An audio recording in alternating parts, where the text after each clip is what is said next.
اور علامہ صاحب موسیقی کے حوالے سے اہل تشیع کا کیا موقف ہے؟ موسیقی جائز ہے ناجائز ہے؟ اور تھوڑا سا اگر میں یہ پوچھ لوں کہ اگر روزے کے ساتھ کوئی بندہ گانا سنتا ہے، موسیقی سنتا ہے، تو کیا روزہ بھی اس کا ٹوٹ جاتا ہے یا روزہ برقرار رہتا ہے؟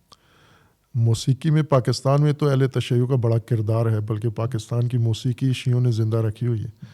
چونکہ جتنے بڑے بڑے گلوکار گزرے ہیں جی جی سارے نامور جی، زیادہ تر اہل تشیع گزرے ہیں۔ اہل تشیع گزرے ہیں۔ اب اس کو بھی کسی مستقل اس میں جائزہ لینا چاہیے۔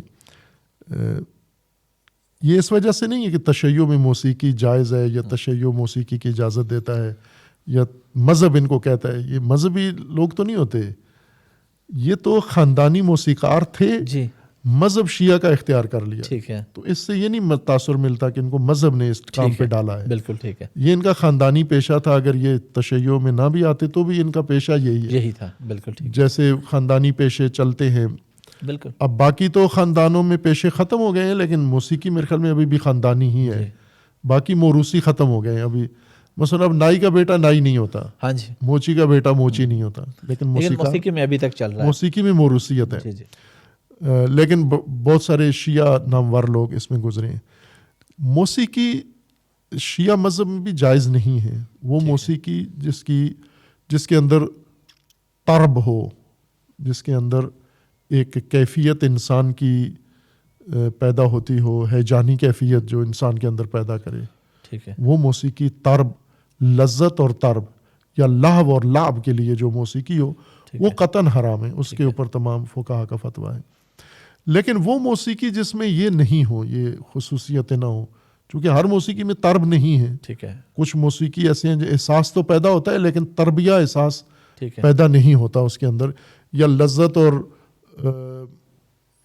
کہہ سکتے ہیں ہم ہیجانی کیفیت یا لہو اور لعب کا ٹھیک ہے، نہیں ہوتا، بلکہ سنجیدگی، جیسے جنگی موسیقی ہے،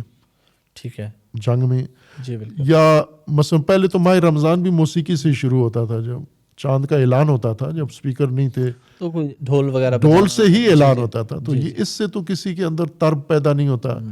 اس سے انسان کے اندر ہوتا ہے کہ چاند نظر آ گیا ہے، یا اس طرح جنگ کے موقع پہ یا شادی میں دف بجایا جاتا جنگ تھا، بجانا، اور وہ ہاں، یعنی وہ موسیقی جس میں لہو نہ ہو، لعب نہ ہو ٹھیک ہے، اور طرب نہ ہو، ٹھیک ہے، اس کے بارے میں بعض فقہا کا فتویٰ ہے، جیسے رہبر معظم ہے ٹھیک ہے، آیت اللہ العظمہ خامنئی تمزلو، ان کا یہ فتویٰ ہے کہ اس موسیقی میں کوئی حرج نہیں ہے جس میں یہ خصوصیات نہ ہوں۔ لیکن کچھ ہمارے فقہا ایسے ہیں جو مطلقہ غنا مطلقہ حرام ہے، چاہے وہ قرآن پڑھنے میں ہو، اذان دینے میں ہو، یا جس میں بھی ہو، وہ جیسے اہل سنت کے بعض علماء ہیں جی جی، وہ مطلقہ اس کو حرام سمجھتے ہیں۔ لیکن اگر کوئی درست یہی لگتا ہے کہ مطلقہ شاید نہ ہو حرمت اس کی، ٹھیک ہے، وہی مشروط ہے حرمت ہے اس کی۔ اور روزے کے دوران اگر کوئی گانا سنتا ہے تو اسے روزہ ٹوٹ جاتا ہے یا روزہ برقرار رہتا ہے؟ نہیں، روزہ نہیں ٹوٹتا، مبتلات میں سے نہیں ہے، یہ ٹھیک ہے،